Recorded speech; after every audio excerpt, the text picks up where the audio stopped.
Thank you so much, Ritesh, and welcome and congratulations on the film. It's so lovely and so special, and there's so Thanks much for coming emotion. out, guys. Yeah, is you okay? Yeah. And it is one of the few films have seen, I think, in such a long, long time that really captures our inner conflicts and our inner sort of jumps that have to happen for us to kind of appreciate a different future that we may have imagined, a different sort of romance that we may have imagined. I'm wondering what the origins of the story were for you. Well, that's a great question because you just saw the last scene, and that was the scene I wrote first. Um, so yeah, the more you work, the more you kind of understand about your own writing. So what happens to me often is that the last scene, the first scene I write, that's generally what the movie is about. And then I kind of just became very intrigued by who these people were who were talking this way. I had a sense that one was a kind of somewhat rich girl and the other was a poor guy. And then I just went about trying to figure out. But I didn't know that was going to be the last scene. I didn't know where it was going to be in the movie. But somewhere in the writing process, that became the last scene. Interesting. Is there a moment in the writing process when the characters sort of crystallize for you, where you sort of find exactly that type of thing? There's almost a moment that early on reminds me almost like of something that could be in a Jane Austen novel or something, which is the scene on the bus. And how she moves over to the left. She knows he's behind her, and he sits next to her. And there's almost this moment of like, there's an acknowledgement of each other in such a quiet and simple way. Is there a moment in the writing process when those characters sort of really kind of come to you in clarity? Well, that's really cool that these lights came on because I couldn't see anybody else. So I would just assume there's just 4 people here. And I'd be totally cool with that because, Yeah. 4 is a good number. But it's nice that there's other people too. But sorry, yeah, about the characters. The thing is that what happens is generally, even when I've directed other people's writing, which is much harder to do, the writing itself is the writing, and then the characters, you start feeling them at some point, and then when you get into prep and you start rehearsing with actors, then another sort of rewrite happens.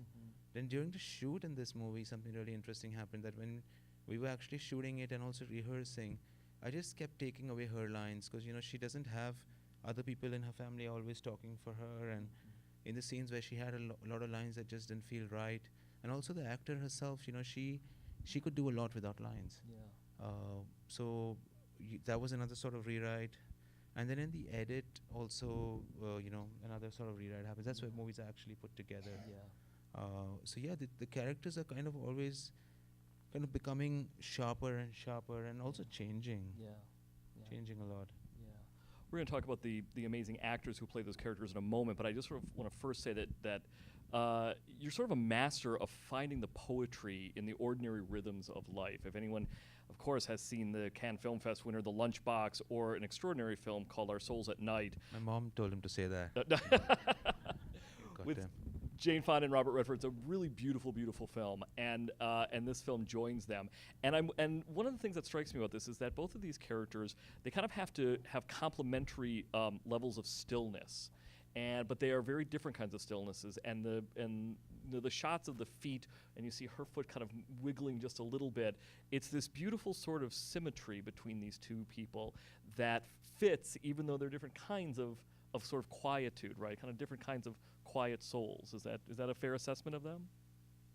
I couldn't put it in better words, but I always find that when a movie's out and it's out today, then Nope. Here, let's switch. Here we go. You take this one. okay. No, yeah, I wasn't going to say anything particularly smart, but I find that when a movie's out and it's out today, it just kind of you turn it around to the people who are watching it, And I feel like they are kind of kindred spirits. You put it much better than I did, but yeah, I tend to agree that they are, and that was the challenge of casting and writing it. That how do you, because the differences are so apparent, like the class differences, the religion differences. He lives in a shanty, she lives in somewhat nice apartment. So we were always working on what's the same between them, and also not being able to kind of not wanting to exactly state it in words and just show it with their attitude, show it with the time that they spend together, like the fantasy everybody has that, you could just sit next to somebody else and not have to say anything, Yeah. you know. And Yeah. but you know, I don't know. Yeah, that's what part of the things that makes it so real and feels so organic and so much from the heart. Let's talk about these amazing actors. Nuaz Siddiqui, who plays Rafi, he is there's an interesting feel to him because that character has to be kind of walk a line between someone who feels the hardships that he's gone through in life and yet who does not have in some ways any sort of bitterness, and in a way he sort of has he has a searching quality to him. He's not a sedate character at all. How did you two of you kind of approach that character, and how did those discussions go? Well, you know, Nawaz, can you hear me now? Okay. Nawaz, he played the second lead in Lunchbox. So we were already friends as a result of that movie. And he spent about 14, 15 years in Bombay trying to break into the acting profession. So he worked as a security guard. He worked in a restaurant. He drove. He worked as a chauffeur. He did a lot of odd jobs. And he comes from a small village in UP. So in many ways, you know, it was his experience, you know, of living with 8, 10 guys in a room, and having these kinds of drinking nights and conversations and stuff. So when I wrote the first draft, I took it to him and I said, you know, like, because there's such an innate goodness about Nawaz too. He's a very innately nice person, and even in Lunchbox, he plays somebody who's a little bit more boisterous, but also innately there's an innate niceness about him. At least that's what I see. You know, people are different towards different people. So someone might think he's a real asshole, but I think he's really nice. So I just knew that there's something in him that I can tap into for this character. And Sanya came in through like we auditioned a lot of people, and she came into the audition, and in the audition I just kept taking away lines. I think we auditioned that maid scene, the scene with the maid where she talks about her boyfriend, and we just kept taking away her lines and taking away her lines, and she was just great. So yeah, and we had a pretty extensive auditions for this movie. The thing with this movie, I realized when I started making it, there's a lot of speaking parts. There's about 52 speaking parts. And the key to shooting it became that how do we make it so that most of the people who are speaking are not really in the movie. So that, you know, your attention is centered on the two people the movie's about. Because if you start covering this stuff, especially in her end of the world, then the movie could get really crowded. But yeah, we were very lucky to have actors who would like agree to be, you know, I was like, you know, can you please do this? You'll be out of focus in the whole movie. Yeah, right. And they were really nice about it. So. I love the guys that Rafi lives with. In fact, they can do so much with one line. Just his friend coming up and asking him to buy him an ice candy. Can't hear? There. All right, we'll be sharing one. Okay, now you can hear me. I said I just love those guys that Rafi lives with, his friends, and that they can do so much with one line. When he comes up and asks him to buy him the ice candy, and the way the camera just sort of just slowly swivels over to him, it's so beautiful. And Sanya, this is only her second film, right? Is that correct? Yeah, it's the second film that she shot. Yeah. Wow, she's so good. She's very good. Yeah. She's so good. And Farouk Jafar, who plays the grandmother, of course, Dottie, she is a tiny dynamo. She's sort of scary at moments even, but she's fierce and she's funny and she's sweet. What was it like working with her? Because she is obviously a force of nature. Yeah. You know, she's one of those actors who's always played the grandma, even when she was young. So she was in a movie back in the 70s, before I was born, where she played the grandma. And so I tracked her down. She's retired now. She's about 88 now. So yeah, she was real fun. She was real fun. And you know, sometimes she would go off script, and she'd be like, "Not this, that." You know, I'd be like, "No, but this is not a response to what he said." Yeah. She's like, "No, I'm gonna say this," and so it was just like, you know, she's also kind of playing herself. Yeah. But yeah, we do a lot of takes, and then she'd be like, "Fine, I'll do it. I'll say what you want me to say, but mine was better." And so it was really fun. I love that because that's something that I feels like Dottie would say anyway. It's like, I don't care if this isn't a response to that. This is what I'm going to say. This feels like the right thing. Yeah, you know, she also had a hip replacement just before the shoot, and I spoke to her when we were casting, and I said, you know, there's a lot of walking and talking scenes. Well, in the movie, it actually ended up like sitting down and lying down scenes because she couldn't walk. But she was like, "Oh, don't worry, I'll be fine. I'll be fine in 6 weeks. I'll be able to walk." I was like, "Are you sure?" She said, "Yeah, I'm sure."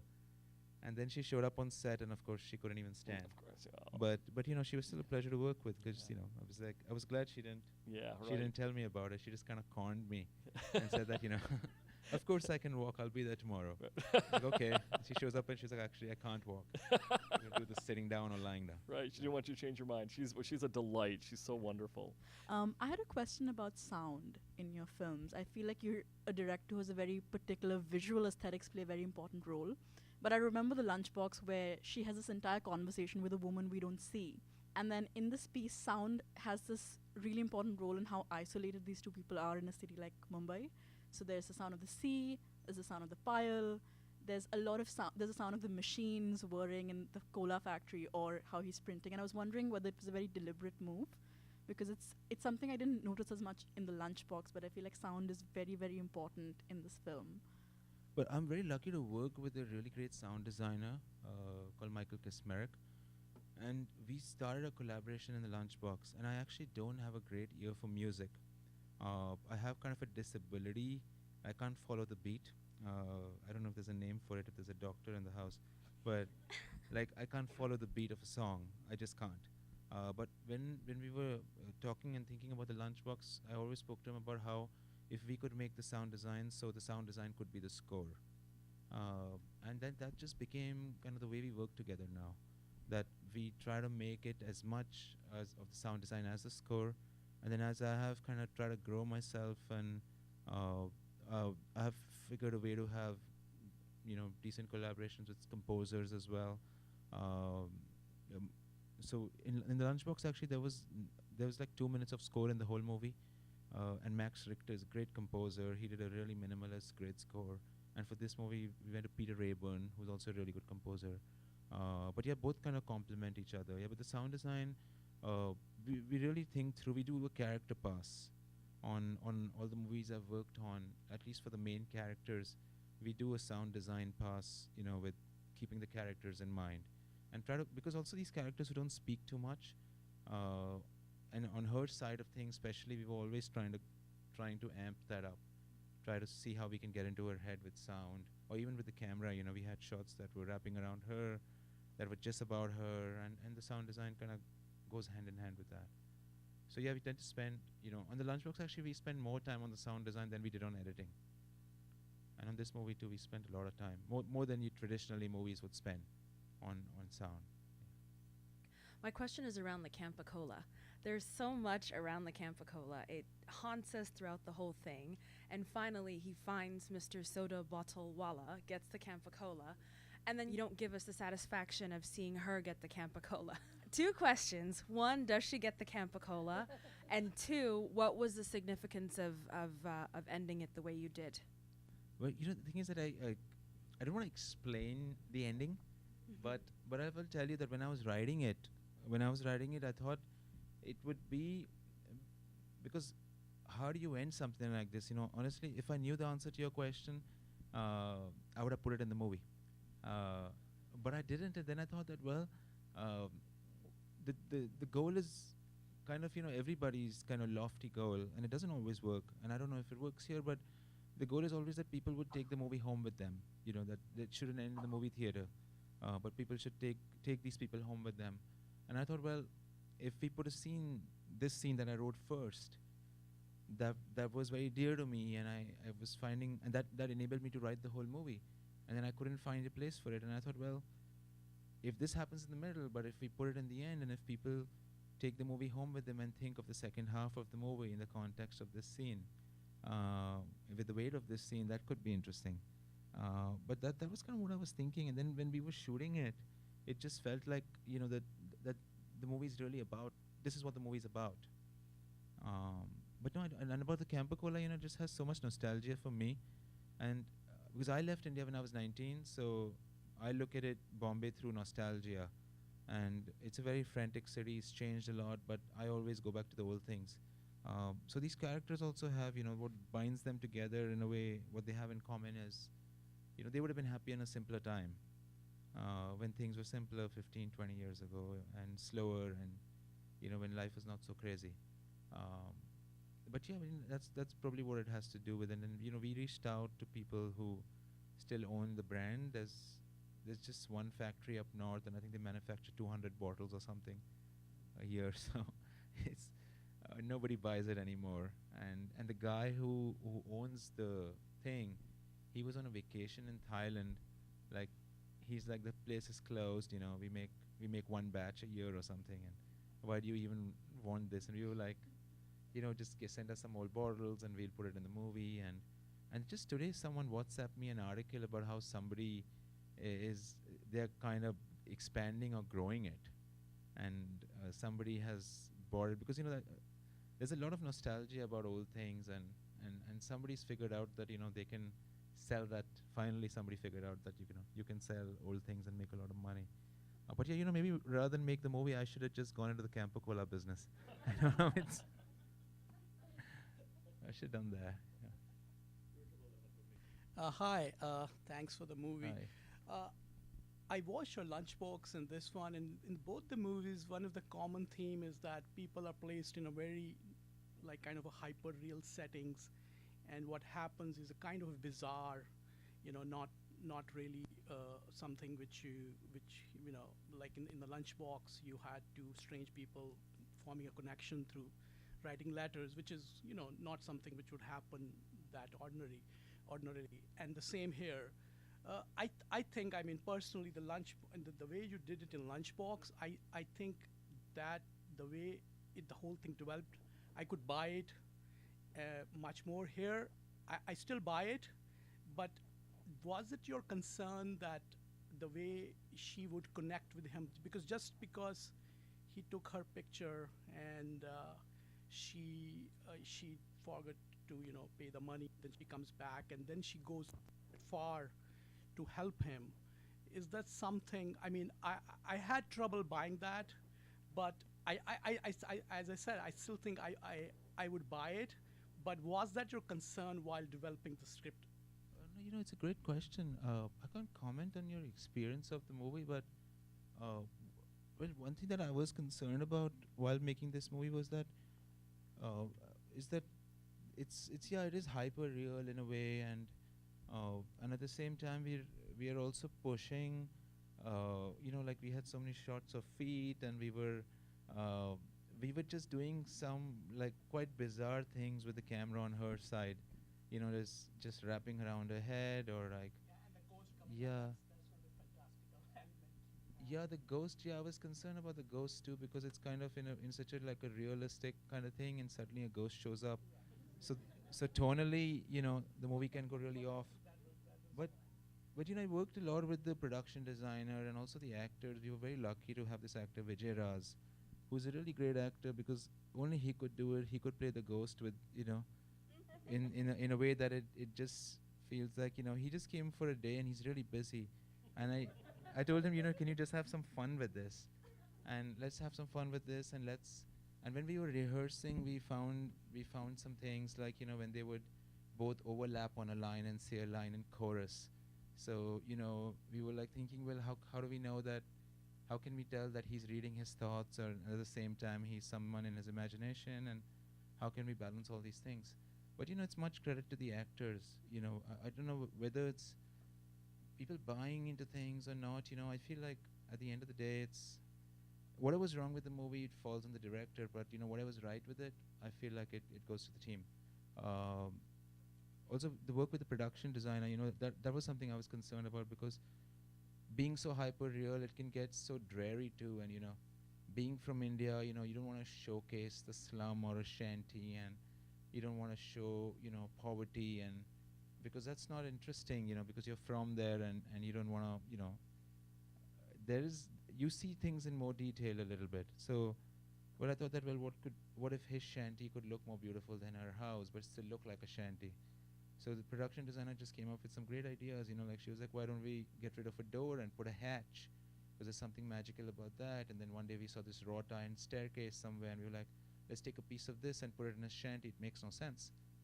Like, it would be there, but we can shoot through it, and let's use a lot of mirrors, so, and let's keep the lighting really warm and welcoming. But yeah, I think what the real question you're asking me is about tone, and that's when the writer finishes writing and the shoot starts and prep starts, a director's job really is to control all the elements, production design, the performances, and just keep the tone consistent.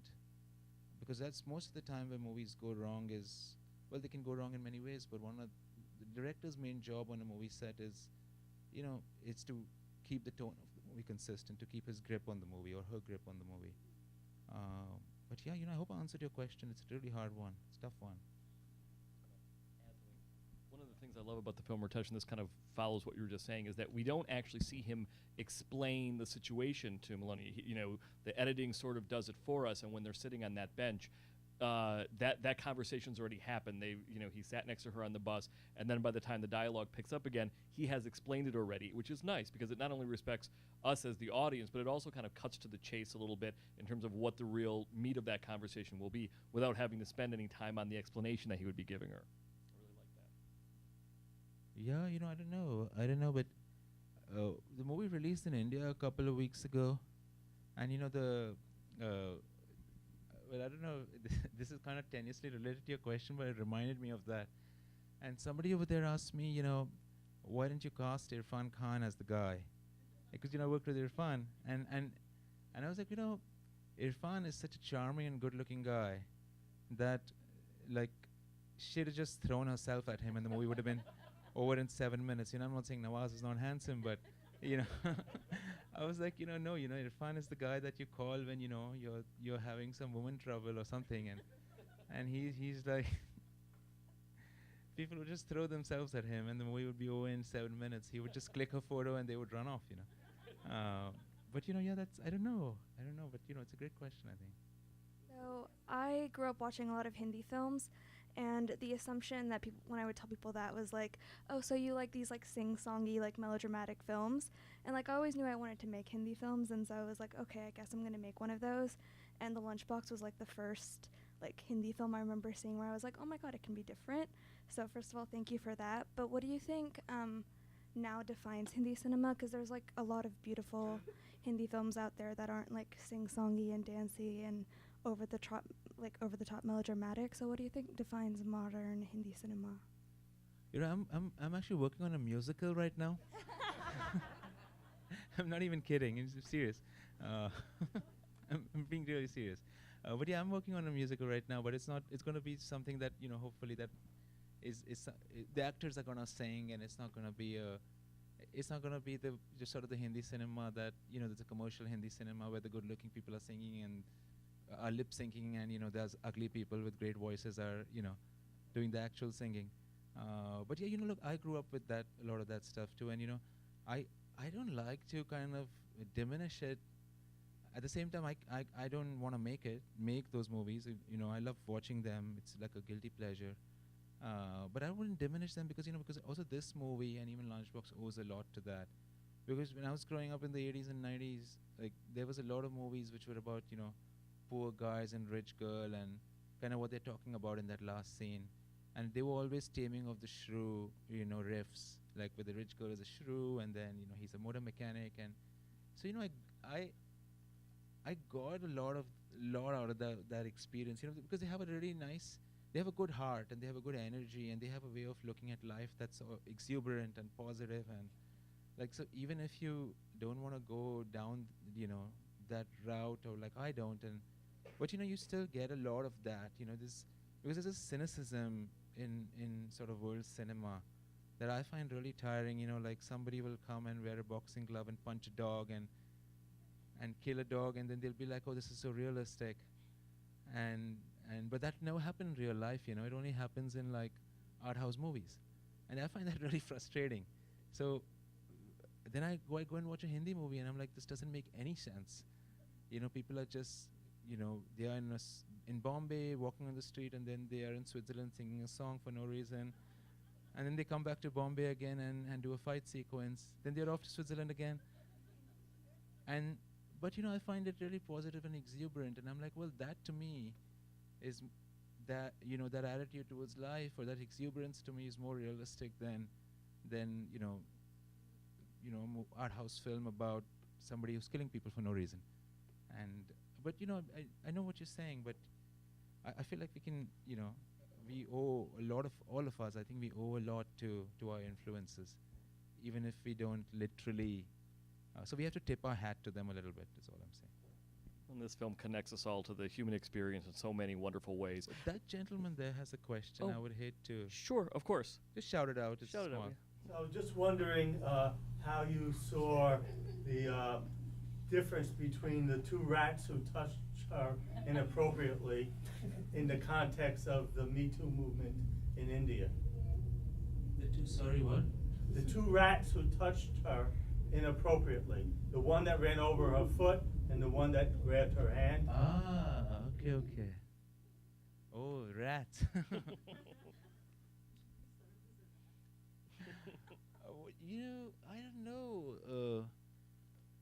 I don't know. I don't know. I didn't really. But of course, it was all going on while we were making the movie. We shot in late 2017 into early 2018, so the things hadn't started in India yet, but they were going on here. So maybe it found its way in, the teacher. I mean, not that the theater rat, but yeah. And then I think late last year, early this year, a lot of things happened in India. But then sadly they fizzled out because the powers that be and the people just didn't believe the women, and that was very sad. But yeah, it's. I hope a lot of actual movies and stories and things come out that address it, because the things that happened in America with the Me Too and Times Up didn't happen in India. People literally just didn't believe the women, and it was very sad to see, someone being accused of something really real, and then he's like attending a big wedding, and that's on TV the next week, and it was pretty sad. Very sad to see it. You probably not the question you're asking, but yeah, it was very sad to see how it unfolded in India.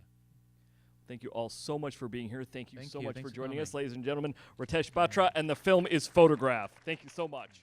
Thank you.